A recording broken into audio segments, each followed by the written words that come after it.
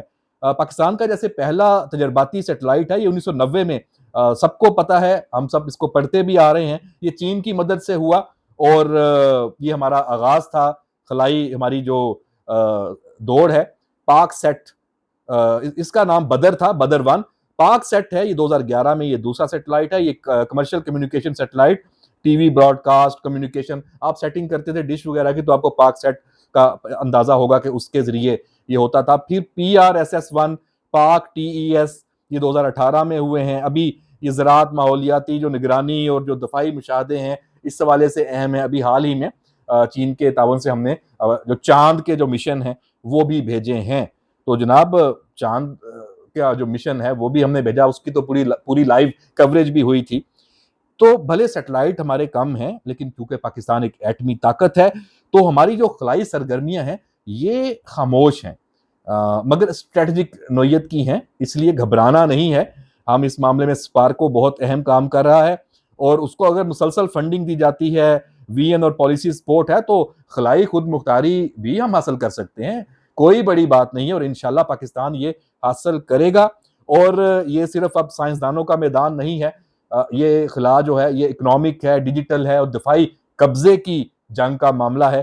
اور بالکل پکی خبر آپ کو دے رہے ہیں اس ویلاگ کے ذریعے تو وہ یہی ہے کہ دنیا جو اسپیس ریس 2 میں داخل ہوئی ہے, یہ فیز, اس میں جس کے پاس سیٹلائٹس ہیں اور پوری دنیا کا جو ڈیٹا ہے اور دفاع ہے دونوں اسی کے ہاتھ میں ہوں گے, یہ طے ہے. اور پاکستان اس کا حصہ ہے, اس ریس کا, دنیا کا ہر ملک اس کا حصہ ہے. تو اس سے آپ نظریں نہیں چرا سکتے کہ ہمارے ایسے مقاصد نہیں ہیں, ہمیں اس جانب نہیں جانا. آپ کو اپنی بقا کے لیے اس جانب جانا ہے. تو جناب ہم نے آنکھیں کھولنی ہیں, کھولی ہوئی ہیں, اور زمین پر نہیں خلا میں بھی. یہ وہ ہم کہتے ہیں نا کہ جب کوئی کسی کام میں ہو کہ فلاں فلاں بھی شامل تھا, نام آتے اور آ گیا تھا کہ دیگر بھی شامل تھے اس کام میں, تو ہم دیگر ہو جائیں گے اگر ہم نے اس دوڑ میں حصہ اپنا برقرار نہ رکھا اور اس کو آگے نہ لے کے گئے. تو اس میں بہرحال اچھی اور پکی خبر یہی ہے کہ جو ہمارا اگلا یہ مالی سال ہے اس میں 24 ارب روپے براہ راست وہ جناب اسپارکو اور اس کے جو خلائی منصوبے ہیں اس کے لیے رکھے گئے ہیں.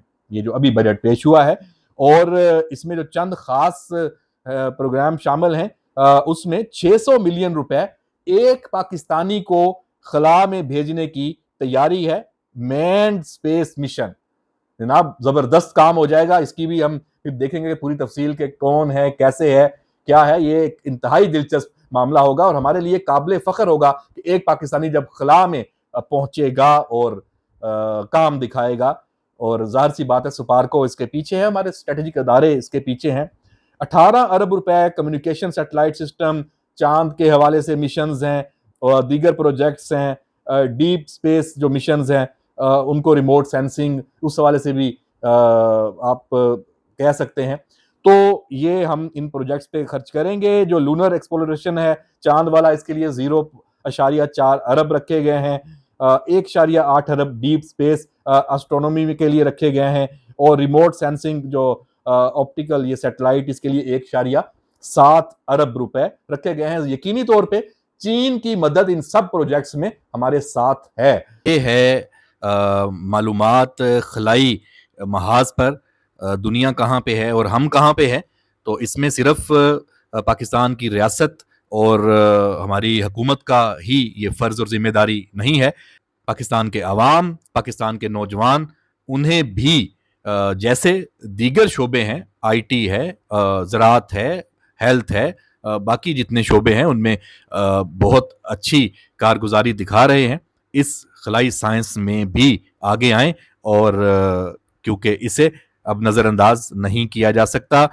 فیڈ بیک ضرور دیں, اپنی رائے کا اظہار کریں اور اس پہ ڈسکشن جاری رہنی چاہیے. امید ہے آپ کو یہ پروگرام اچھا لگا ہوگا. اجازت دیجیے, اللہ حافظ.